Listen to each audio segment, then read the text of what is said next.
Please introduce me yourself. My name is Johanny C. Baisik, 39 years old, married. I have 4 children.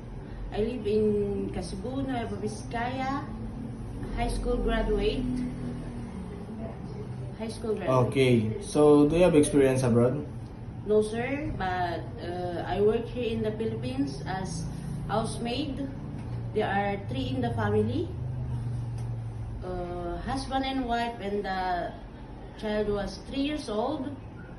I'll do also cleaning, ironing, cooking, go to market, and Okay. take care of the child. Okay, so in your previous employer, how would you take care of the children, especially when sick? I will do my best, sir, to take care of the child. Okay, how would you describe yourself? I am honest and responsible person. Okay, do you have any tattoo? Yes, sir. Do you have a surgery or serious sickness before? Nothing, sir. Do you have an allergy to certain foods? Nothing, sir. Do you smoke and drink alcohol? Nothing, sir. And why do you want to work abroad? I want to work abroad for the future of my child, sir. Okay, so if you get hired, who will take care of your children? My mother, sir. Okay, if you're homesick, what would you do? I will focus to my work and remind myself that I need this job for the future of my child. Okay. What time do you usually sleep and wake up when you are working? I sleep 10, pick up 4 a.m. Okay, so are you the one who does the cooking and the market at home? Yes. Okay, sometimes kids are super active and they tend to be out of control. How would you control your temper? Just smiling po and more patient.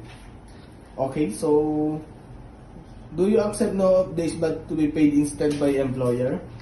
Yes, sir. When you visited the parents, relatives, and friends of your employer, will you help and do the housework there? Yes, sir. Can you promise not to lend money in Hong Kong? Yes, sir. Are you scared of dogs and cats? No, sir. Are you willing to share them with kids?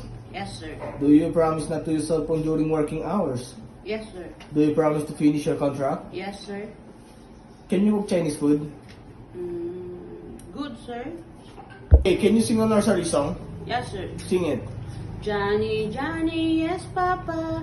Eating sugar, no, Papa. Telling lies, no, Papa.